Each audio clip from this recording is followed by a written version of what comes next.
Friends, welcome back to our channel sisters talks. ఎలా ఉన్నారు? అందరూ బాగున్నారా? మీరు అందరూ బాగుండాలని అయితే మేము మనస్ఫూర్తిగా కోరుకుంటున్నాము. చాలా డేస్ అయిందండి మేము వీడియోస్ అయితే పోస్ట్ చేసి. అందరూ కూడా కామెంట్స్ అండ్ మెసేజెస్ చేస్తున్నారు వీడియోస్ పోస్ట్ చేయట్లేదని. రీసెంట్ గానే మా తాతయ్య గారు అయితే చనిపోయారండి. ఆ విషయం అయితే మీ అందరికి తెలిసిందే కదా. అందుకనే మేము ఈ మధ్యన వీడియోస్ అయితే పోస్ట్ చేయట్లేదండి. మా తాతయ్య గారు అంటే మా మామయ్య గారు వాళ్ళ నాన్నగారు. మా తాతయ్య గారు లేని లోటు అయితే తీర్చలేదండి. ఆయన మేమందరం చాలా మిస్ అవుతున్నాము. మా తాతయ్య అయితే 5 జనరేషన్స్ చూసారండి. నిజంగా అన్ని జనరేషన్స్ చూడాలంటే కూడా చాలా అదృష్టం ఉండాలండి. ఈ రోజులను బట్టి మనవల్ని చూడడమే చాలా గ్రేట్ అండి. అలాంటిది మా తాతయ్య ముని మనవల్ని అనుమనవల్ని కూడా చూసారండి. మా తాతయ్య గారికి మనవలు, ముని మనవలు, అనుమనవలు మొత్తం కలిపి 28 మంది అండి. నిజంగా ఆ రోజుల్లో ఫుడ్ అటువంటిదండి. మా తాతయ్యకి అయితే 90 ఇయర్స్ అండి. 90 ఇయర్స్ వచ్చినా సరే మా తాతయ్య అయితే చాలా హెల్తీగా తిరుగుతూ ఉన్నారు. ప్రెసెంట్ మన జనరేషన్ లో దొరికే ఫుడ్ అంతా కూడా కెమికల్ బేస్డ్ అయిపోయింది. ఆర్గానిక్ గా ఏమీ దొరకట్లేదు. చిన్న పిల్లలకి డైలీ రొటీన్ లో సిర్లక్ కంపల్సరీ కదా.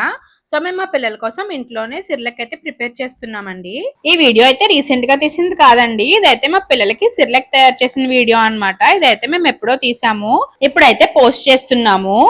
బయట మార్కెట్ లో చాలా రకాల సిర్లక్స్ అయితే అవైలబుల్ గా ఉంటాయండి. కానీ అవన్నీ పెట్టడం అయితే మాకు అసలు ఇష్టం లేదనమాట. అవైతే అంత హెల్దీ కూడా కాదు కదా.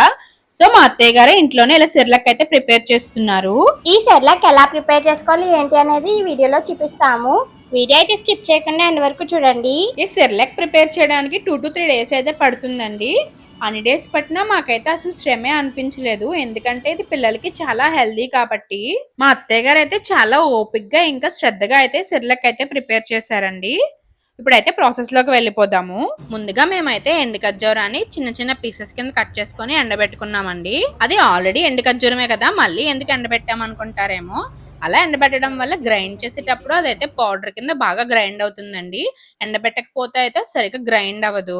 పప్పుల్లోంచి అయితే అన్ని రకాల పప్పులు అయితే తీసుకున్నామండి. మెయిన్ మనకి ప్రోటీన్ సోర్స్ అంతా పప్పుల నుంచే లభిస్తుంది కదా. ఈ పప్పులన్నిటితో పాటు వాల్నట్స్, జీడిపప్పు, ఇంకా బాదం పప్పు అయితే తీసుకున్నాము. బాదం పప్పు అయితే ముందుగా నానబెట్టుకుని తొక్క తీసి పెట్టుకున్నాము.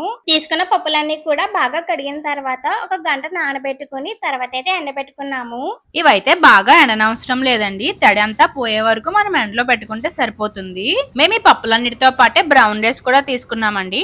సిర్లక్ అంటే మెయిన్ రైసే కదండి. వైట్ రైస్ కన్నా బ్రౌన్ రైస్ అయితే మంచిదని చెప్పి మేమైతే బ్రౌన్ రైస్ అయితే తీసుకున్నాము. ఇవన్నీ ఎండేలోపు అయితే మేమైతే వేపుకోవాల్సినవన్నీ అయితే వేపుకుంటున్నామండి. ముందుగా అయితే మేము పూల్ మకానా అయితే వేపుకుంటున్నాము. ఇవన్నీ కూడా మనం అయితే హై ఫ్లేమ్ మీద అయితే అసలు వేపకూడదండి. అన్ని కూడా లో ఫ్లేమ్ మీదే వేపుకోవాలి. పూల్ మకానా వేగింది అని మనకి ఎలా తెలుస్తుంది అంటే, ఆ పూల్ మకానా నొక్కి చూసినప్పుడు అదైతే చాలా క్రంచీగా తయారవుతుందండి. దాన్ని బట్టి అయితే మనకు అర్థమవుతుంది. నెక్స్ట్ మేమైతే సీడ్స్ అన్ని కూడా వేపుకుంటున్నామండి. ఇవైతే పుచ్చగింజలు అయితే మనకి మార్కెట్ లో దొరుకుతాయి. లేదు అంటే పుచ్చకాయ సీడ్స్ అన్ని కూడా మనం జాగ్రత్త చేసుకుని వాటిని ఎండలో పెట్టుకుని వాటిని అయితే జాగ్రత్తగా మనం ఒలుచుకోవచ్చు. నెక్స్ట్ ఇవైతే సన్ఫ్లవర్ సీడ్స్ అండి.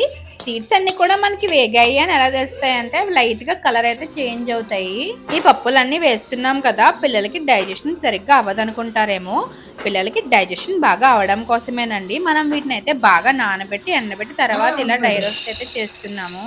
దీనిలో మనం జీలకర్ర ఇంకా వాము వేసాం కదా, సో పిల్లలకి డైజెషన్ అయితే ఇంకా బాగుంటుందండి. అలా స్లోగా వేపుకున్నవన్నీ కూడా ఒక గిన్నెలోకి అయితే తీసుకుంటున్నామండి. ఇందాక పూల్ మకానా వేపడం అయితే చూపించాను కదండి.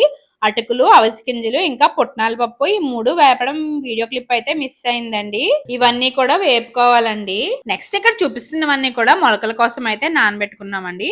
వాటి కోసం ఏమేమి తీసుకున్నామంటే సజ్జలు, శనగలు, జొన్నలు, గోధుమలు, పెసలు, వేరుశెనగలు ఇంకా సోడ్లు అయితే తీసుకున్నామండి. అదే సోడ్లు అంటే రాగులండి. ఇవన్నీ అయితే బాగా నానబెట్టుకోవాలండి. ఎన్ని గంటలు నానబెట్టుకోవాలంటే ఒక నైట్ మొత్తం నానబెట్టుకోవాలి. ఇలా నైట్ మొత్తం నానబెట్టుకోవడం వల్ల మొలకలు బాగా వస్తాయి. మేము సిర్లక్ ప్రిపేర్ చేసుకోవడానికి 2 రోజుల ముందే ఇలా సిరిధాన్యాలు అన్ని కూడా నానబెట్టుకున్నామండి. అంటే అవి మొలకలు రావడానికి టైం పడతాయి కదా. వాటన్నిటిని నానబెట్టిన తర్వాత ఇలా క్లాత్ లో అయితే కట్టాలండి. వాటిపైన అప్పుడప్పుడు మనం అలా నీళ్ళు అయితే చల్లుకుంటూ ఉండాలి. అప్పుడైతే మనకి మొలకలు బాగా వస్తాయి. చూసారా మొలకలు ఎంత బాగా వచ్చాయో, చాలా బాగా వచ్చాయండి మొలకలు అయితే. ఇలా మొలకలు ఎందుకు కట్టించామనుకుంటారేమో.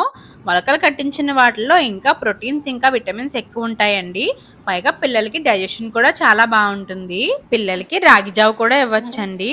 నార్మల్ గా రాగి జావ కన్నా ఇలా మొలకలు ఎత్తించిన రాగుల్ని పౌడర్ కింద చేసుకొని అది జావ కింద కాసి పిల్లలకి పట్టడం ఇంకా మంచిదండి. మా పిల్లలకైతే ఈ సిర్లెక్ 7th మంత్ నుంచి అయితే పెట్టడం అయితే స్టార్ట్ చేసామండి. ముందైతే మా షన్నుకు పెట్టాము. దానికైతే అప్పుడు అది బాగా పడిందండి. సో మా ముగ్గురు పిల్లలకి పెట్టడం కోసం అయితే ఇప్పుడు ఎక్కువ క్వాంటిటీలో అయితే ప్రిపేర్ చేసుకుంటున్నాము. జొన్నలు అయితే పెద్ద మొలకలు రాలేదండి. ఎందుకో రీజన్ మాకు కూడా తెలీదు. మిగిలినవన్నీ కూడా చాలా బాగా వచ్చాయి మొలకలు అయితే. మా పిల్లలకి సిర్లెక్ పెట్టడం స్టార్ట్ చేశాక వాళ్ళకి డైజెషన్ ప్రాబ్లమ్స్ అంటూ ఏమీ రాలేదండి. అరుగుదల అంతా కూడా చాలా బాగుంది.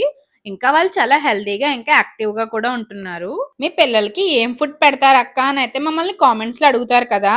మేమైతే మెయిన్ గా ఈ సెర్లెక్కే పెడతామండి. మీలో ఎవరైనా ఇలా పిల్లలకి సెర్లెక్ తయారు చేసి పెట్టాలనుకుంటే మార్నింగ్ టైమే పెట్టడానికి అయితే ట్రై చేయండి. ఎందుకంటే పిల్లలకి మార్నింగ్ టైం అయితే డైజెషన్ బాగుంటుందండి. ఈవినింగ్ టైం అయితే మళ్ళీ వాళ్ళకి కడుపు నొప్పి అలా ఏమైనా వచ్చే ఛాన్సులు ఉంటాయి. అంటే కొత్త ఫుడ్ ఏదైనా ఇచ్చేటప్పుడు మనం వాళ్ళని అయితే అబ్జర్వ్ చేసుకుంటూ ఉండాలి. సో మార్నింగ్ టైం ఇవ్వడం వల్ల మనకైతే అదంతా అబ్జర్వ్ చేసుకోవడానికి ఈజీగా ఉంటుంది. ఈ వీడియో అయితే లెంత్ ఎక్కువే ఉంటుందండి. లెంత్ ఎక్కువ ఉంది కదా అని చెప్పి స్కిప్ చేయకండి.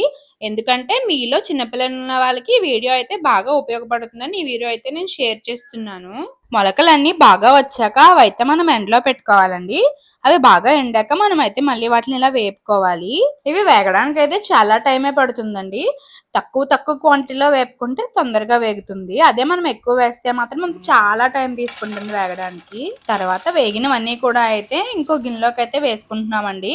టోటల్ గా మనం తీసుకున్నవన్నీ కూడా వేపుకొని మేమైతే ఇందులోకి అయితే తీసుకుంటున్నాము. నెక్స్ట్ మనం నానబెట్టుకొని పెట్టుకున్నాం కదండి, అవైతే ఆరబెట్టాం కదా, అవైతే ఇప్పుడు మళ్ళీ అవి కూడా వేపుకుంటున్నాము. మొత్తం ఈ ప్రాసెస్ లో వేపడమే పెద్ద పని అండి. మనం ఓపిక్గా వేపుకుంటే సరిపోతుంది. నెక్స్ట్ ఇలా వేపినవన్నీ కూడా మిల్లు దగ్గరికి తీసుకెళ్ళి అయితే గ్రైండ్ చేయించుకున్నామండి. ఫస్ట్ టైం చేసినప్పుడు అదే మా షన్ను కోసం చేసినప్పుడు అయితే ఇంట్లోనే మిక్సీలో గ్రైండ్ చేసాము. అప్పుడైతే పౌడర్ బాగా స్మూత్ గా అయితే రాలేదండి. కొంచెం పార్టికల్స్ అయితే ఉండిపోయాయి. సో ఇప్పుడైతే మిల్ దగ్గర తీసుకెళ్ళి అయితే గ్రైండ్ చేపించుకున్నాము. నెక్స్ట్ మనం ఇలా పౌడర్ ఆడించుకున్నది పిల్లల కోసం ఎలా ఉడకబెట్టాలో డీటెయిల్ గా చెప్తానండి. ఫస్ట్ అయితే మనం టీ కప్ గ్లాస్ అయితే వాటర్ అయితే తీసుకోవాలి. ఇప్పుడు చూపిస్తున్నాను కదా, ఆ స్పూన్ పౌడర్ అయితే తీసుకున్నాను. తర్వాత దాన్ని అయితే బాగా మిక్స్ చేసుకోవాలండి. హై ఫ్లేమ్ లో అసలు పెట్టుకోకూడదండి. మనం దీన్ని లో ఫ్లేమ్ లో పెట్టుకొని ఉడకబెట్టుకోవాలి. ఒకవేళ మనం దీన్ని హై ఫ్లేమ్ లో పెట్టి ఉడకబెడితే ఉండల కింద అయితే కట్టిస్తుంది. అలా ఉండల కింద ఉండడం వల్ల అయితే పిల్లలు అయితే అసలు ఇష్టంగా తినరండి. ఆ ఉండ తగలడం వల్ల అయితే దాన్ని ఊసేస్తూ ఉంటారు పిల్లలు. సో మనం దగ్గరుండి అయితే దీన్ని ఉడకబెట్టుకోవాలి. దీంట్లోనే మేమైతే కొంచెం పాత బెల్లం అయితే వేసామండి. పాత బెల్లం అంటే బయట మనకి మార్కెట్ లో అయితే దొరుకుతుంది. ఈ పాత బెల్లం వేయడం అయితే ఆప్షనల్ అండి. మనకి కావాలంటే వేసుకోవచ్చు, లేకపోతే లేదు. మేమైతే పిల్లలకి ఐరన్ కూడా బాగుంటుందని చెప్పి అయితే ఈ పాత బెల్లం అయితే వాడుతున్నాము. దీని కన్సిస్టెన్సీ మనం పిల్లల ఏజ్ బట్టి అయితే చూసుకోవాలండి. మంత్స్ బేబీకి అయితే ఈ కన్సిస్టెన్సీలో అయితే మనం దించేసుకోవచ్చు. మా పిల్లలు అయితే కొంచెం పెద్దవాళ్ళు అయ్యారు కదా, సో వాళ్ళకి ఇంకా థిక్ ఫామ్ లో అయితే పెడతామన్నమాట. దీంట్లోనే మేము కొంచెం నెయ్యి కూడా యాడ్ చేసుకున్నామండి. పిల్లలకి నెయ్యి పెట్టడం వల్ల చాలా హెల్త్ బెనిఫిట్స్ ఉన్నాయండి. సో మేమైతే కంపల్సరీ వాళ్ళ డైలీ రొటీన్ లో నెయ్యి ఉండేలా అయితే చూసుకుంటాము. ఫైనల్లీ సెర్లక్ అయితే రెడీ అయిపోయిందండి. మా పిల్లలకి 7th మంత్ నుంచి ఇప్పటికి సెర్లక్ అయితే పెడుతున్నాము. ఈ సెర్లక్ అయితే మా షన్ను చాలా ఇష్టంగా తింటుందండి. ఈ సెర్లక్ తినడానికి మా ముగ్గురు పిల్లల వెనకాల మేము తిరగక్కర్లేదు. వాళ్ళు అయితే చాలా ఇష్టంగా తింటారు. మా పిల్లలు తినే క్లిప్స్ అయితే ఇక్కడ యాడ్ చేస్తున్నానండి. వాళ్ళు చూసారా ఎంత ఇష్టంగా తింటున్నారో. ఇన్ని రోజులు మా పిల్లల అల్లరిని మీరు అందరూ మిస్ అయ్యారని అయితే మాకు తెలుసండి. సో మీ అందరి కోసమే మా పిల్లలు అల్లరి చేసిన వీడియోస్ అయితే ఈ వీడియో ఎండింగ్ లో అయితే యాడ్ చేశాను. అవన్నీ అయితే మిస్ అవ్వకుండా చూడండి. ఇంటికి షన్ను మున్నులే కనపడుతున్నారు. జున్ను ఏడి అనుకుంటారేమో. జున్ను అయితే వాళ్ళ అమ్మమ్మ ఇంటి దగ్గర ఉన్నాడండి. సో వీళ్ళిద్దరు క్లిప్స్ యాడ్ చేశాను.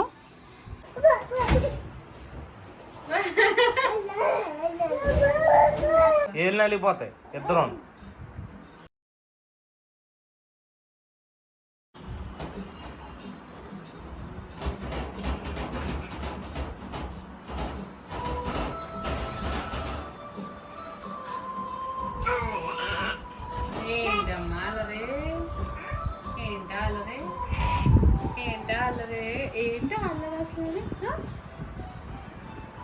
అన్నా మా అమ్మకి సెట్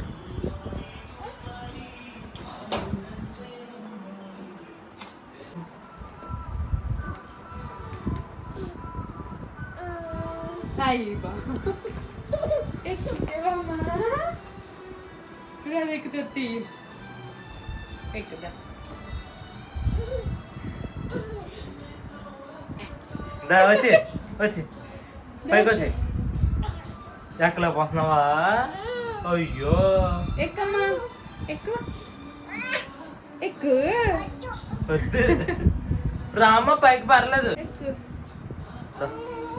ఎక్కు ఎక్కమ్మా రామ్మా. మమ్మ చూడు మమ్మ దగ్గరికి వెళ్ళి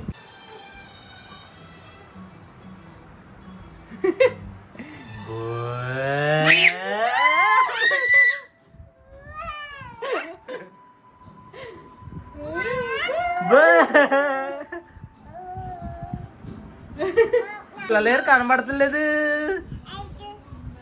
అయ్యో పిల్లలేరే కనబడతలేదు అబ్బో వెనకాల దాకున్నారా thanks for watching our video. ఇంతవరకు మీలో ఎవరైనా మా ఛానల్ని సబ్స్క్రైబ్ చేసుకోకపోతే ప్లీజ్ సబ్స్క్రైబ్ చేసుకోండి. మరిన్ని వీడియోస్తో మళ్ళీ కలుద్దాం. బాయ్.